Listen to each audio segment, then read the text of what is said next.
Hi, everybody, and welcome to Season 2, Episode 6 of our Back to Life podcast, Finding Fulfillment After 50. My name is Danny Bader, your host, and I'm very excited for our guest today, Coach Geno Auriemma, who is the head basketball coach for the women's program at the University of Connecticut for over 30 years now. I had the pleasure of actually playing for Coach Auriemma when he coached at Bishop Kenrick High School back in 1979, 80, 81, and certainly happy to have him on the podcast. Here's some achievements of Coach Auriemma and his team. Highest winning percentage among NCAA basketball coaches at 88.5%. Most NCAA Division I championship, men's or women's, at 11. Most NCAA Division I Final Four, men or women, at 20. Most NCAA Division I tournament wins, men's or women's, at 121. Fastest women's coach to reach 700, 800, 900, 1,000, and 1,100 wins. Fastest coach to reach 800, 900, 1,000, and 1,100 wins at any level. He's coached in the World Games. He's got gold medals from the Olympics. And you're really going to enjoy the conversation with Geno. He talks straightforward. He tells it like it is. And I think you're going to like a couple of things in this episode. What he tells his players before a championship game, you're going to find it to be really interesting.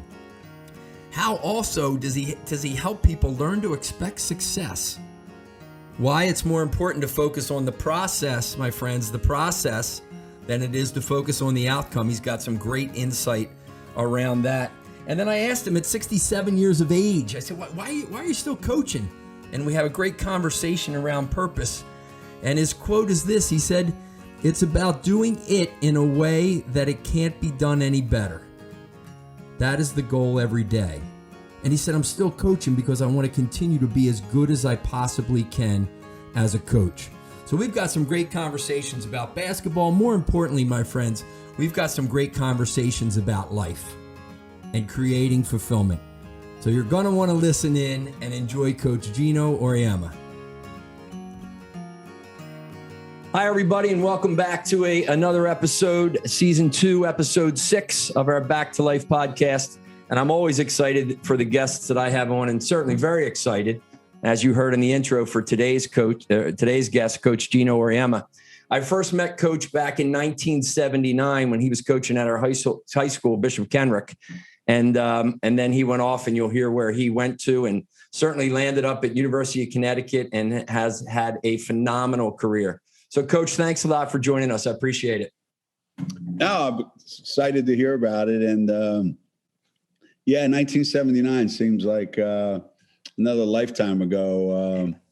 And a lot for everybody, obviously, for everybody that was at Kenrick back in those days. And hell, Kenrick's no longer. So a lot's changed. And here you are, and here I am. And I know. We're both doing what we do. That's it. So you left Kenrick and went, before you went to Connecticut, UConn in 85, right? I went to UVA. Right. I went to University of Virginia for 4 years, from 81 to 85. And then 85, May of 85, I got the job here at Connecticut. So right. I've been here, whatever that is, 37 years probably. A long time. Yeah. We've enjoyed watching you up there, Coach. Yeah. So when you got there in 85, a lot of the podcast and the books that I write are really about, people having some type of vision, some type of goal to move towards where they're headed, because every day we come back to life, right? We open our eyes, our feet hit the floor, and there's kind of two questions. Where am I going? What am I up to creating? And how am I getting there? So when you go to Connecticut, UConn in 85, and, I remember in Kenrick, or back in Norristown, I don't know if Coach's Corner was still there, but we were probably sitting there with the Eismans and the Baders and all of us going, man, what Geno's going to UConn? What's up with that?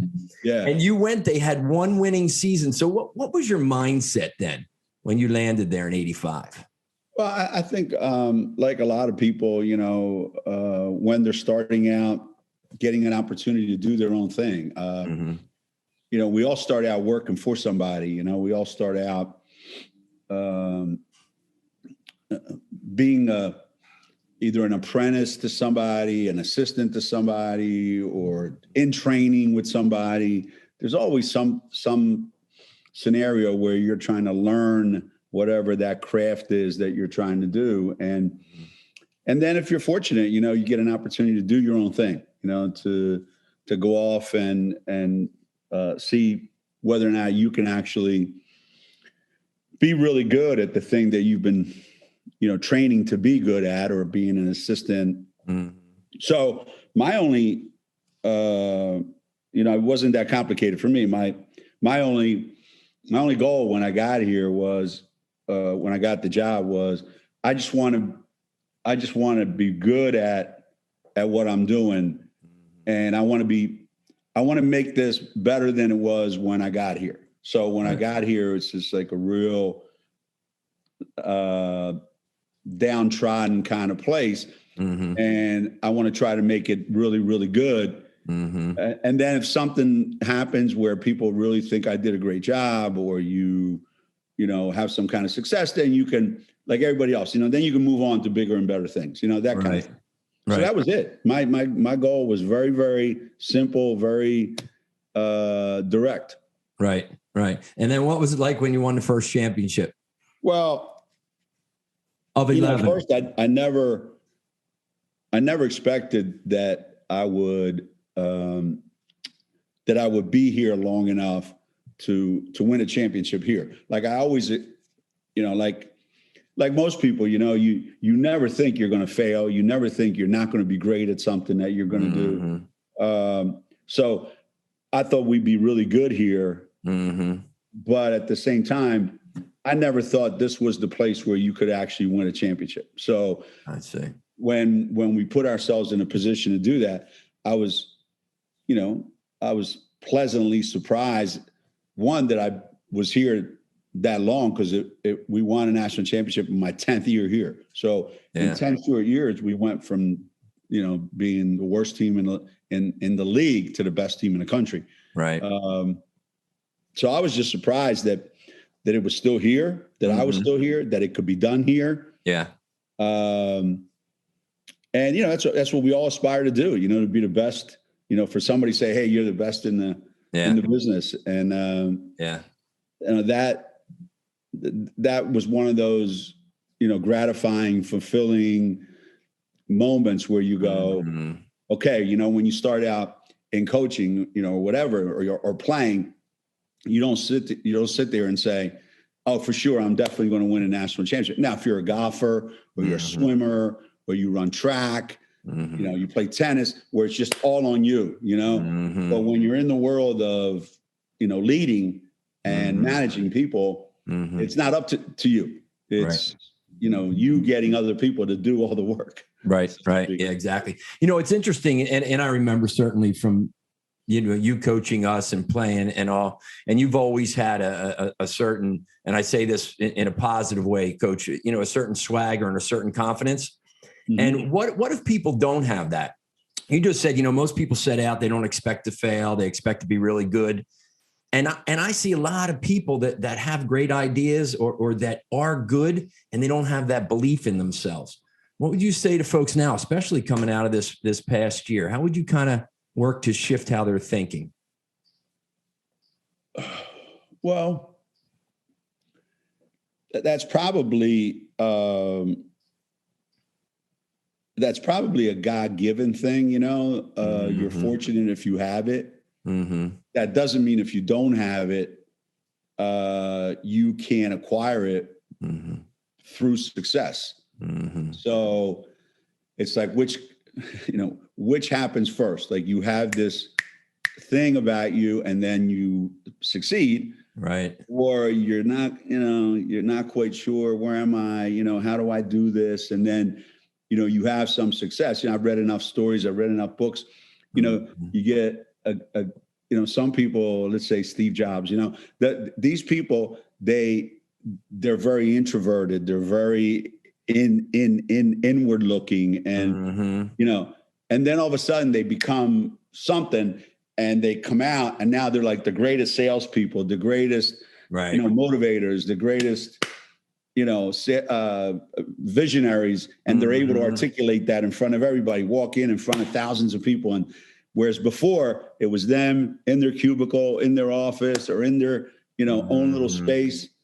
So you're either born with it or success allows you to, but in the world that kids live in today, adults live in today, unfortunately, because I deal with them all the time, the biggest danger that people have that they have to overcome is this fear of criticism, of what people are going to say about them. What's my social media presence? Sure. And do I have the approval of all the people on social media? Or, am I afraid to stick my neck out there and try something because of how I'm going to be perceived? Right. What kind of criticism is going to come my way? Yeah. And whether you're a kid or whether you're an adult or whatever, that didn't used to exist. Before, people didn't like you. There was no way of them letting you know that unless you met them. Right. And say, hey, we think you're an ass. Okay, I do, fine. Coach. Yeah. Now people can tell you that you've never met them. You don't know where they live. You don't know anything about them. Yeah. But right there, they're sharing their opinion about you. And people are affected by that. And a lot of people in the world live their life for that approval. And that's kind of what you have to overcome. So what's your message to those people that might be listening and saying, oh my God, Coach is talking about me. I get so freaked out sometimes by what somebody thinks about me or what they're going to think if I try this and it doesn't, I don't have the outcome I'm shooting for. I might come up a little short. What would you say to those folks to encourage them? Yeah. Again, I think it really comes down to who are you trying to impress? Right. Who are you trying to gain? Whose approval are you really after? Like whose opinion matters to you? Yeah. So for instance, I think when you're young and when you're in a certain, growing situation and your peers are your biggest influencer. So when you were in high school, you tend to do what your peers are doing. So if you're on the tennis team, you do, you're on the golf team, you're on the basketball team, sure. And people come in all different categories, right? You had all the athletes at Kenrick were one way. Yeah. Now they had their own personalities, but they all adhered to a certain, code. Yeah. And then you had all the other guys that, guys like to get high, guys like to chase broads, like whatever the case, guys were into cars, sure. So everybody kind of drifted towards whatever they thought was.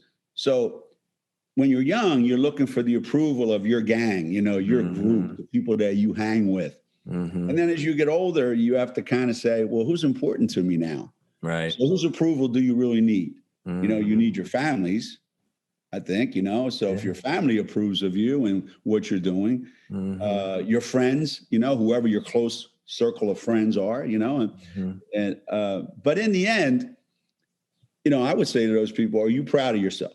Right. Like every day you get up in the morning, at the end of the day, when you go home, what do you do? Like, man, I suck today. Why? Yeah. Well, I didn't do this. I didn't do this. I didn't do this. Right. Or, you know what? I shirked this responsibility or that responsibility. Or, I could have done a better job at that, but I didn't feel like it. Yeah. So at the end of the day, you don't need anybody to tell you sucked. You already know that. Yeah. Yeah. So now it makes it worse. They just pile on. Yeah. Yeah.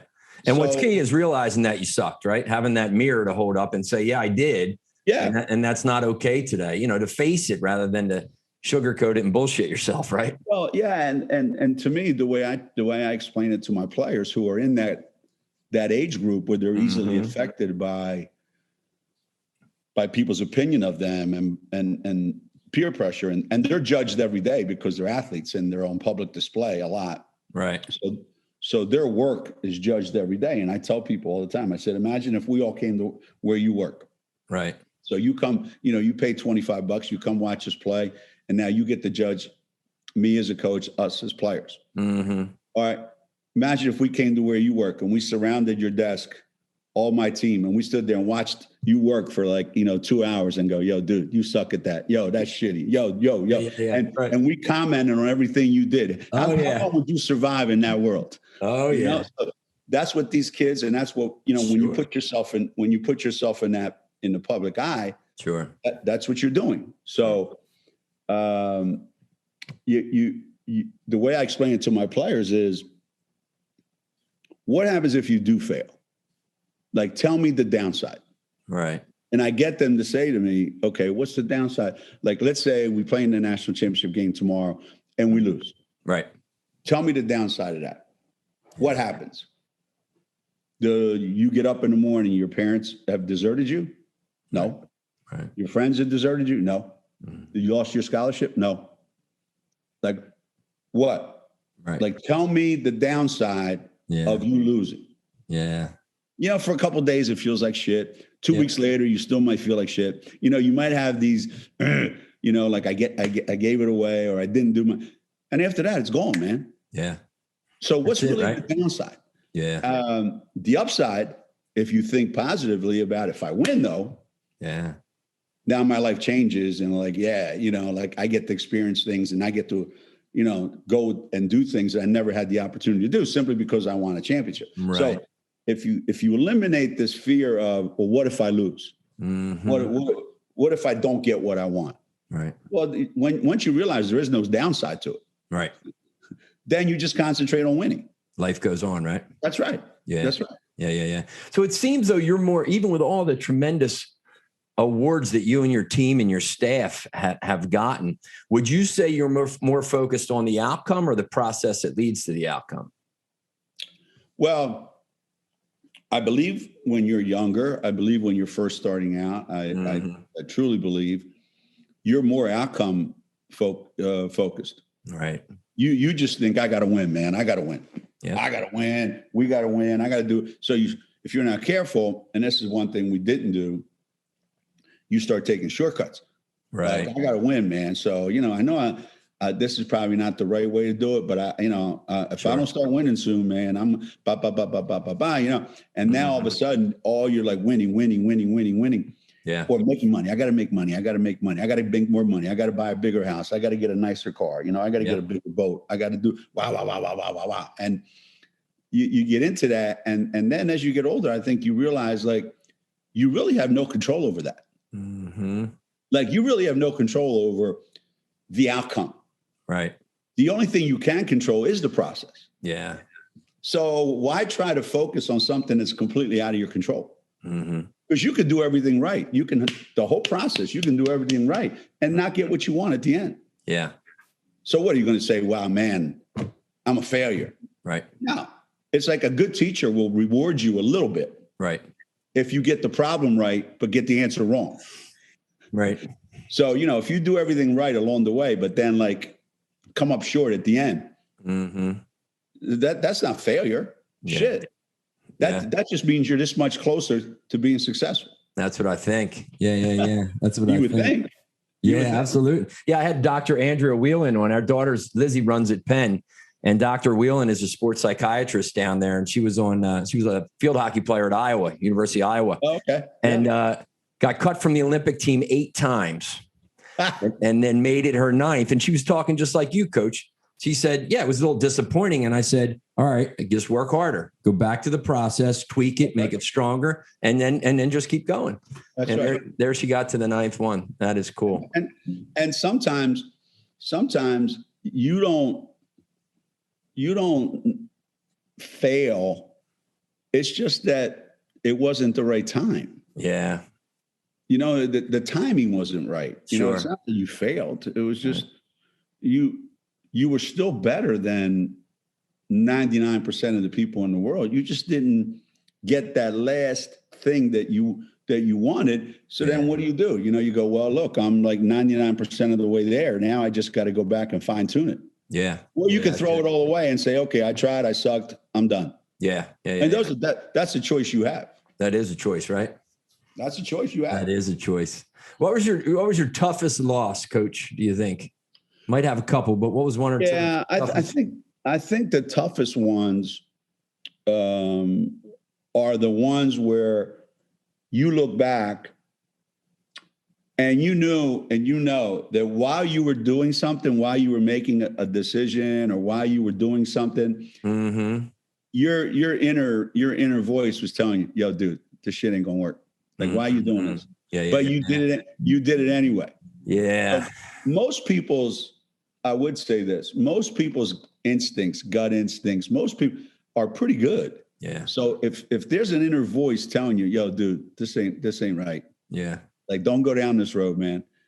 And you go, oh, and you go down there anyway. And then you lose. Now, after the fact, you like, God damn, man, I knew it. You know, Pay attention. The ones where you're convinced, like, hey, I know this is the right path. Yeah. And you go down that path and you lose. You can't criticize yourself for that. Yeah. You know, you can live with that. Yeah. The one you can't live with. And I've had a couple, you know, where I've mismanaged the situation, you know, and unfortunately, you know, a couple of them have come in the Final Four where, you know, I tell people all the time, I say, listen, we've been to 21 Final Fours. Yeah. Okay. So our record is 11-10. We won 11 national championships and we've lost 10 times in the Final Four. Yeah. I said, here's one thing you have to remember. When they introduce me, when I speak, they don't go, and ladies and gentlemen, here's Coach Geno Auriemma. He's a coach at the University of Connecticut, and he's lost 10 national championships. They don't give a shit about that. They just talk about the 11 that I won. That's right. So that's what you got to focus on is, okay, you know, this is what I did. This is how I did it. And then the other ones, yeah, I own those. And some I'm proud of. Yeah. And then there's others like, okay, I got it. You know, like that was on me. I made a bad decision. I knew what, like a couple of times, I'll give you a couple of instances. We had the ball and we're going to win it on the last possession. So we got the ball and we're going to win it right here. And as I'm doing it, I'm giving the ball to the wrong guy. And as I'm doing it, I'm going, this ain't going. Right. This is a bad move, pal. You are going to regret doing this. But I do it anyway because I'm like, no, it's all right. And then afterwards, you don't win and you go home and you're just, you know, you just want to. That intuition. So those are it, man. Those are it. Trust your instincts. Yeah, I think they don't usually let you down. No, they don't, right? Nope. Yeah, I've had a few of those situations too, where you look back and you go, man, I should have paid attention to that. That's right. You know, That's right. And you know it in the moment when you're doing it. That's no the thing. You know it, you feel it, and you have that internal struggle. And you, as you said, Coach, you still go the other way. So yeah, good message. Pay attention to your intuition. That's right. How important is family and friends and all? You talked about support there. How important? Family, friends, your tribe. I just read something recently where there was a study done on what are the keys to longevity, and they listed from bottom to the top. Right. And some of the things that people would think are really, really important are kind of towards the bottom. Yeah. You know, like we'll talk about, diet and exercise. Yes, they're important. Right. But they're not at the top. Right. You know, drinking and smoking. Yeah. You know, but they're not at the very top. You know, they're not at the very top. At the very top of the list is the close relationships that you have with other people. Right on. And that is the key. And when you think about the people in the countries that people live the longest, are the people who live in the most tightly knit communities where they live close to their families, they have tight relationships with their families, you know, they have a tight circle of friends, and they stay in touch with those people. Like, I'm not great at that. Like, I wish I was better at that. You know, I wish I was better at, you know, touching base with everybody, you know, on a regular basis. And what the study said was, if you don't do anything else, right? If you do that, you're giving yourself a reason to get up in the morning because you have a lot of friends and you have a lot of family members that count on you and you count on them, and it just keeps the process going. And I believe that to be true. Yeah, I think that's so. You know, in one book I wrote about 5 principles of Jackrabbit, and one is seek support. because I just reflected on when I was going through that struggle after I had the accident. And, you know, I got 6 brothers and a sister, and, you know, all my friends from Kenrick, they're trying to help you out. And you just won't let them in, you know, because sometimes you go, they don't understand what I'm going through, or, you know, whatever. So, yeah, really important. And I can see how it's connected to longevity, because there's a lot of old Italians in Norristown, right, Coach?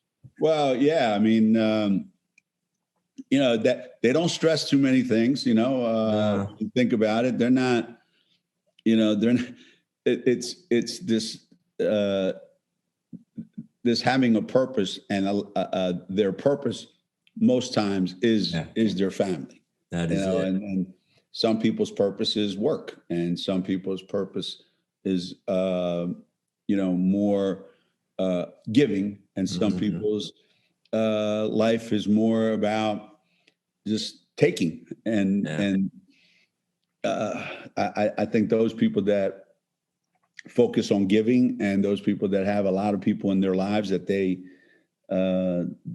count on and count on them, you know, that you have a lot of people that are looking up to you and saying, hey, I need your help. Yeah. You feel worth, you feel a sense of worth. Sure. I think that sustains you a lot. Yeah. Yeah.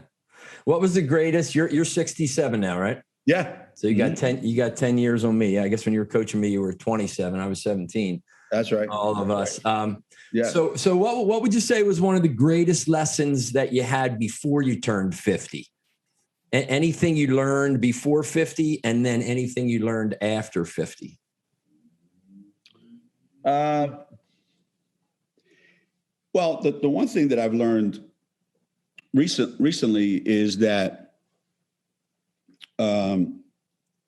if you don't put a limit on what that particular age says you're supposed to be doing, you're not supposed to be doing. So, like, there's this guy I work out with, right? Right. And he has this warehouse that he turns into a workout. How old is he, Coach? Young guy or old guy? He's like in his 30s, late 30s. You know, he's like a triathlete. Yeah, you know, he's one of these guys. You know, he's just eats right, lives right. Yep. You know, and he's just one of those guys, right? Right. So there are times when I would say to him when I'm working out, and he's putting me through all these things, and I'm like, "Yo, dude, you know I'm 67, right? Like, what the hell are you doing?" Yeah. He's like, I don't give a shit. Like, that's not my problem. Like, if you're going to use that as an excuse to not do something. Yeah. And so we have this joke, because there's a couple other older guys that work out with him. And we have this joke where we, you know, that song, "Don't Let the Old Man In." Yeah. You know, so what we're saying is, once you start acting like that, once you start, you know, living like that, then you're done. You know, like, you might as well just forget it. So I think I try really, really hard. This is good and bad now for people listening out there. This is good and bad. Like, I try really, really hard to live exactly the way I used to. So I've not made a lot of concessions to my age. Good. Now, when I wake up in the morning, or when, you know, if I'm playing golf and I try to think back at the way I used to play and the way I play now, I read this thing where it says, hey, should I play golf when I'm older? Like, is golf good for you when you're older? Right. When you retire? And the column was, yeah, golf is the great exercise, great pastime. Sure. When you're older. If you're okay with one thing. I said, what's that? Yeah. You're going to suck relative to the way you used to play. So if you can't handle that, then don't play. Right. Yeah. Yeah. I resemble that comment. Well, you know, when I was 45, I used to be able to do this. Yeah. Now I'm 67. And if you're going to bitch and moan that you can't do when you were 45, well, then don't play. Yeah. All comes back at the same time, you know, you should just go out and live your life as if there is no, like, that question is, how old would you be if you didn't know, if you woke up one morning and didn't know how old you were, how would you act? Yeah. That's a good one. So I would say, you know, what did I learn before I was 50? Yeah. You know, people talk about, you know, when I got to be 30, I did this. When I got to be 40, I never really, I wasn't one of those people that got whacked out by age, because, my life basically has kind of slowed down for me in some ways since I've gotten older. Yeah. I don't feel like I'm in as big of a rush to get to the next thing. And that's one thing COVID did too. I think it made me just slow down. Like, where are you in a hurry to go? There's nowhere to go. Yeah. I think that was a good lesson that came out of COVID for everybody, really. Yeah. Right? Like, where are you going? Yeah. You know, and yet at the same time, I think COVID made a lot of people angry. Like they're angry. Like, you know, what the hell are you angry about, man? We're all in this together. Like, what are you angry about? That's it. You know, you're on the road and you're acting like an ass. Why? Like, where are you going? Yeah. I get it. You know, like we all have things to do. Right. But like, dude, you're waiting in line for something. You're bitching about waiting in line. Yeah. Like, we're all waiting in line. Like, relax. Yeah. I think perspective is so important for people, right? No question. We get so freaked out. I have T-shirts say DLDSM, don't let dumb shit matter. And it's kind of a mantra we try to live, you know? Right. And you only have to, I got some people in my family now that are sick and young, 61. I got a buddy, 56. I lost my roommate from college a couple of years ago, two battles with cancer. And you don't want to walk around morbid, right, Coach, and go, but you got to still kind of dance between that perspective of life is really freaking fragile, man. And if some knucklehead cuts me off, just slow down and let him go, right? I mean, God, it drives me crazy. The thing that I heard a speaker one time, and he made a good point. He says, okay, so you're driving down the road and like, you're in Norristown and you know what's going to happen. You're driving down the road. Some guy goes flying by, it cuts you off, and now you're a rip shit, and you're going to give the guy the finger. You're going to honk the horn, you're going to. Now, what if that guy had a baby in the car and the baby's dying? He's got to get to the hospital. Right.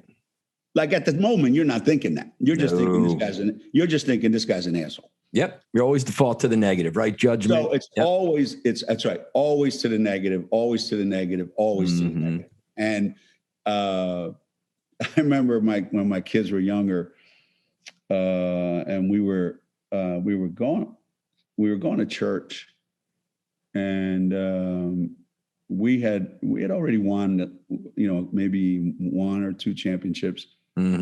So we're making a left-hand turn, and I didn't think there was a car coming down because it wasn't easy to see. So I kind of cut the left-hand turn a little tight. Right. So the guy coming had to wait on me to get to, and so he gives me the finger. Right. And my daughter, I don't know, she must have been 10. I wonder. Yeah. And she's like, Dad, did you see that?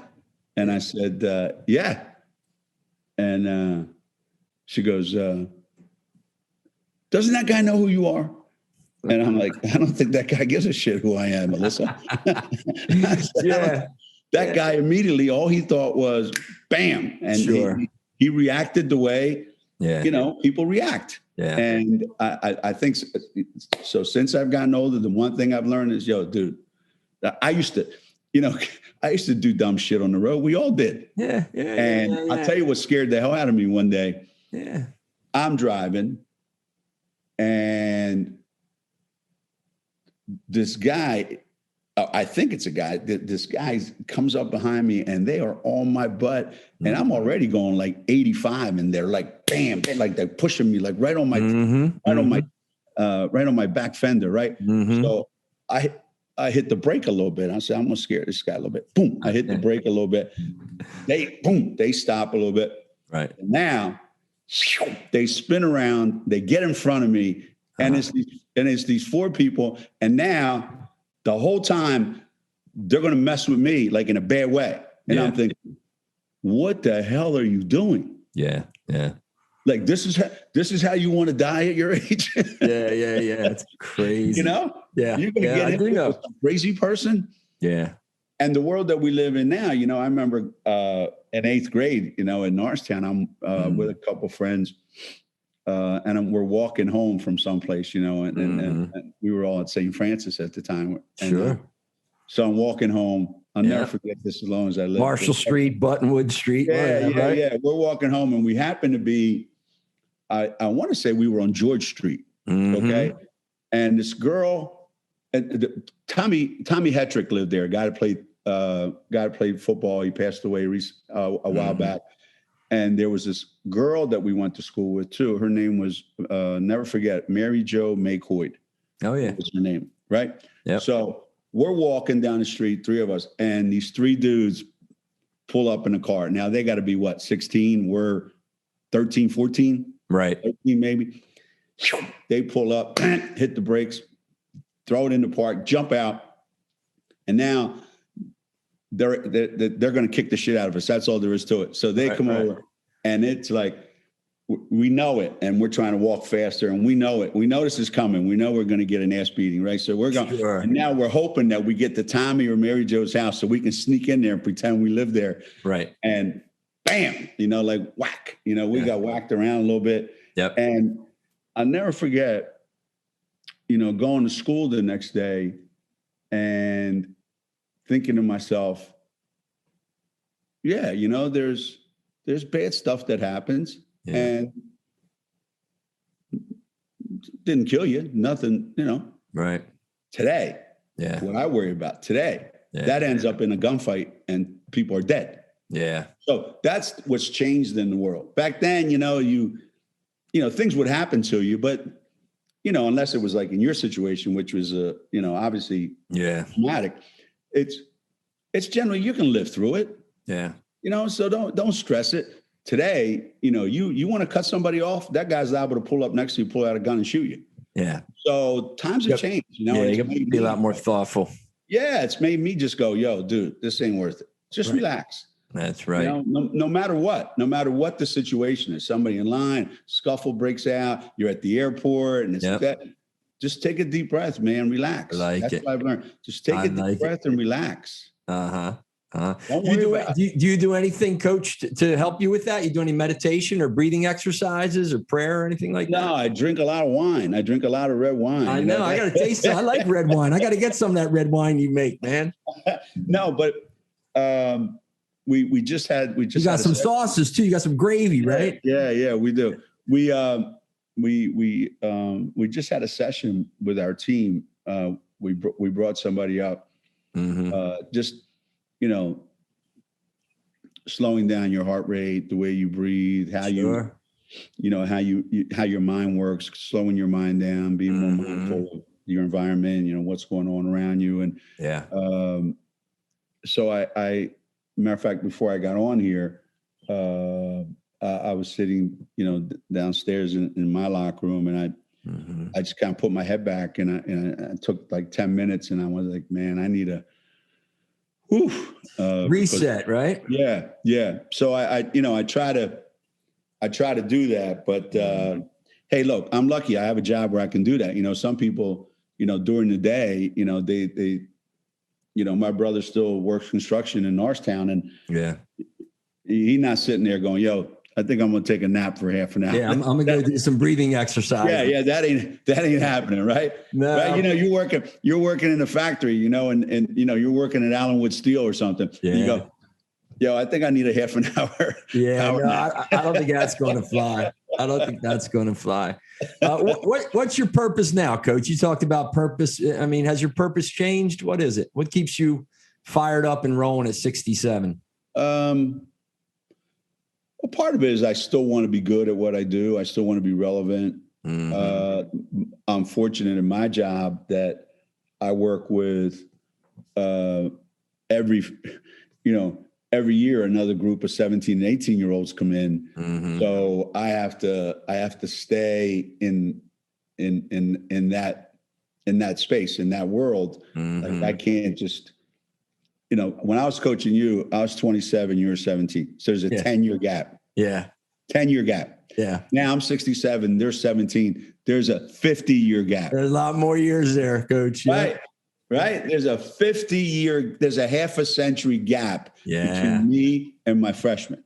Yeah. So, what's my purpose? My purpose now is like, what do I need to accomplish? Like what's going to what's going to change my life? Mm-hmm. Think about it. Yeah. So if we were to win the national championship this year, and I've been saying this for, a while now. Mm-hmm. If we win a national championship this year, my life changes zero. Yeah. Like, I'm not going to all of a sudden, change how I live. Yeah. I'm not going to all of a sudden wake up one morning and have a completely different lifestyle, right? A whole new set of friends, or, so I'm not out there trying to, elevate myself to another level. Mm-hmm. So for me now, it's okay. Well, these kids all came here because they think that I can help them win a championship. Right. So professionally, now it's okay. Let me see what I can do. Can I do the same thing for these kids? Right. That I've done for all these other kids that won championships that came to Connecticut. Right. Right. So that, and then, when you start having grandkids, you start thinking like, all right, I'm rewinding now. I remember when my son was 10 and he was playing Little League. Mm-hmm.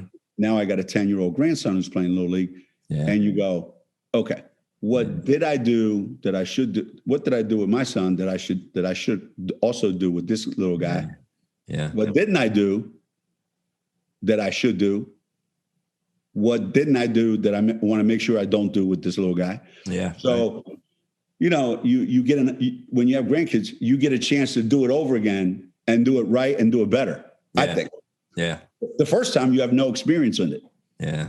Like, you don't know what it's like to be a father. What the hell? You're just going through it for the first time. No, it's not a test drive, but it kind of feels like one, right? Yeah. So now you're getting a chance to do it again, and hopefully you can. So, like, one time, one of my kids said, "Yo, Dad, like you weren't that patient, and you weren't like that. You weren't that nice to me when I was their age." Yeah. I said, "Well, shit, like I don't love you guys as much as I love these little guys, man." And I give them back. Oh, yeah. So that's cool. Yeah, I can see, your purpose is, get these young ladies that come in and have worked so hard to get to that level and, take a run at a championship. And I'm sure, as you even did with us and Phil and all back there, just getting us ready for life too a little bit, I remember we got our ass kicked by Father Judge, and of course, the next practice, we didn't touch a ball. We just ran sidelines, right? Until Batesy passed out, and then you guys said, all right, go to the locker room.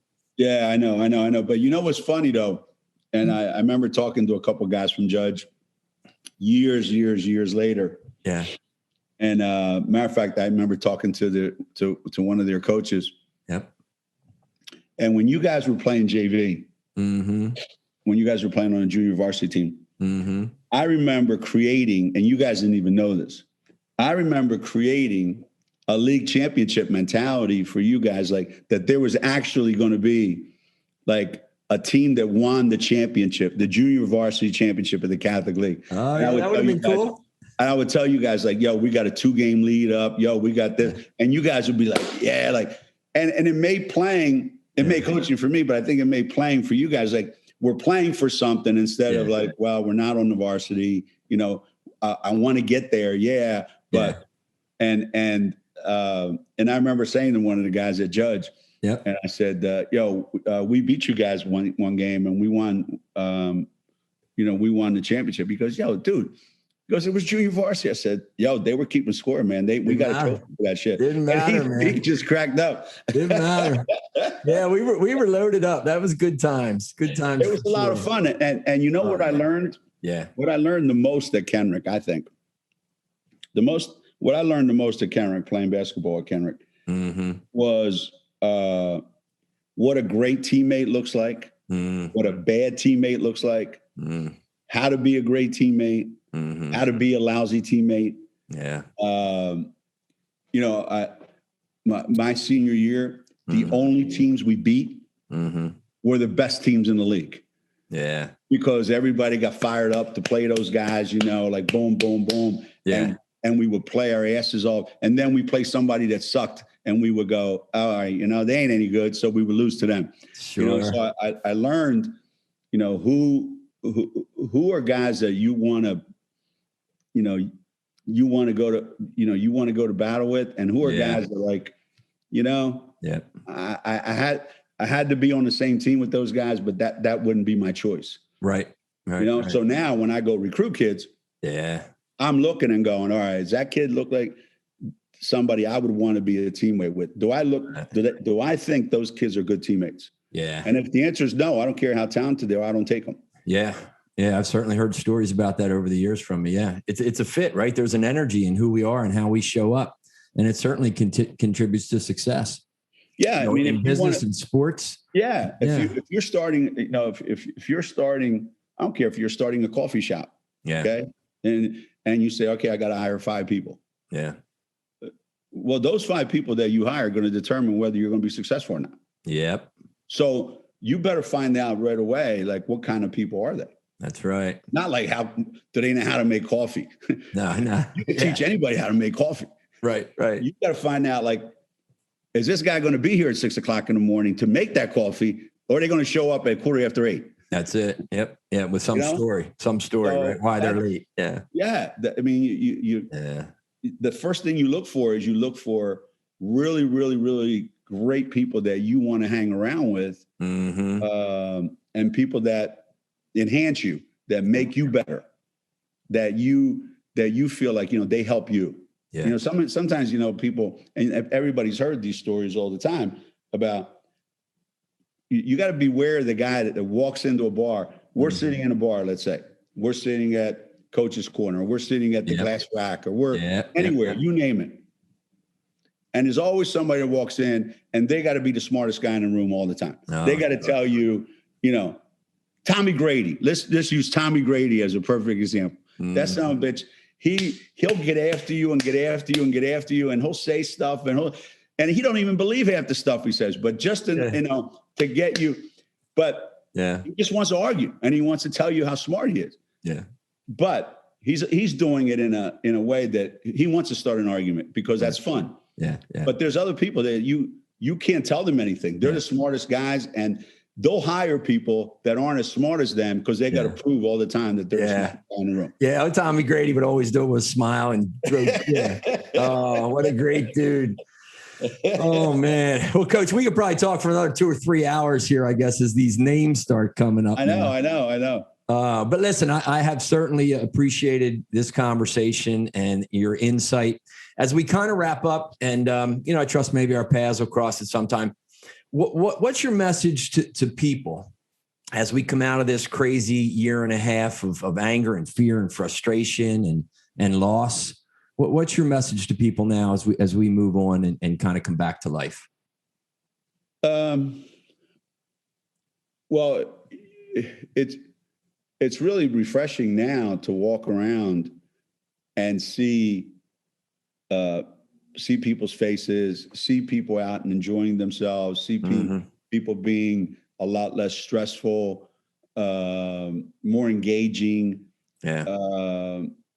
However, I think the biggest danger that people have to really work hard at is we worry so much about what's out there that can hurt us. Okay, we worry so much about what can hurt us, and yet the biggest enemy, the biggest threat that we have is how we treat each other. Like we're not going to get hurt by somebody from the outside coming in and hurting us as a nation, as a group of people. We're inflicting our own damage among ourselves to each other. Yeah. So I would say, look, man, I don't care what you believe in. I don't care what your faith is, you know, what God you pray to, you know, what your sexual orientation is, what your color is, or, you know, nationality and all that stuff. You know, if you're still standing today and you still have a job and you still have family and friends or whatever, what difference does it make what the guy next door to you thinks? Right. What difference does it make what the guy that you work with thinks? Yeah. Or how they voted, or what their view on life is? You know, who cares? How does that affect your life? Yeah. So, you know, like we got to stop thinking that it's about me. Right. And what's best for me, and understand that yo, dude, like when you were little, somebody helped you along the way, whether they liked you or not. Right. And now it's like, if you're in a position to help somebody, you got to like, this is where you got to embrace people, not start, pushing people away. Yeah. And if there's one message that I've tried to give my players is, I don't care what you believe in. That's fine. That's, I don't care who you voted for. That's fine. Mm-hmm. None of that matters to me. All I want to know is, how do you treat me? That's it. If you treat me with respect, then you know what? That's all I'm asking for. That's it. That's it. So treat with respect. I think that's it. That for me, that's, if we could just get to that, where like, hey, doesn't matter to me. If you respect me, I'll respect you. That's it. And we should strive to earn each other's respect. Yeah, I think so, Coach. Put a little more love in the world too, right? That's it. That's it. All right. Well, listen, man, it was great to connect with you, and I'm sure the podcast will be wonderful. I wish you and your family and your staff and your players. Thank you. Wish them all the best, and have a great summer. Right? You too. I have a shirt that says "I summer in country." So, is that right? That's right. Tommy, you get down here, look me up. I'll buy you dinner. Yeah, Tommy Brady brought it up to me. He and Raph came up one time and they brought me T-shirts. This is a big seller. This is a big seller in country. So I summer in country. That's it. That's it, man. All right, Coach. Take care, brother. Thanks, I love you. All the best. All right. See you, man. Bye. Well, wasn't that a great conversation with Coach Auriemma? I particularly liked a few things when he really put into perspective for his players when they were going into the championship game. In other words, to say, yes, it's very, very important. And if for some strange reason we lose, your friends are still going to like you. Your parents aren't going to disown you. You're still going to have your scholarship. I really liked how he had that sense of, we're focused to win every game. And we also got to relax a little bit about the outcome. I liked how he talked about learning to expect success and getting a couple of little achievements that can create that mindset for you. And then what I think is really important is he talks about focusing on that process. What are you doing every day? What are the actions that you're taking? How are you thinking in terms of what you're working on in your life, with your relationships and your business and your career and your health? It's so important to focus on the process, because therein lies what's going to get the outcome, right? Hold the outcome, get clear on the vision, and then focus on the day-to-day process. So I really thought that was great. I'm pretty sure you enjoyed it as well. So take 2 or 3 things away. Leave us a comment about what you like. And I ask you too, if there's anybody else that you believe would enjoy this conversation, it would support them on this journey of life. Because remember, we don't find fulfillment. That's the title, Finding Fulfillment, of this podcast. And that's a little trick title. We don't find fulfillment, we create it. And we create it oftentimes by what we're listening to, what we're reading, the conversations that we're having. So be sure to go ahead and share this, post it out wherever you need to. And until next time, thanks for listening. And just remember, there is a hell of a difference between just living and being fully alive. Peace.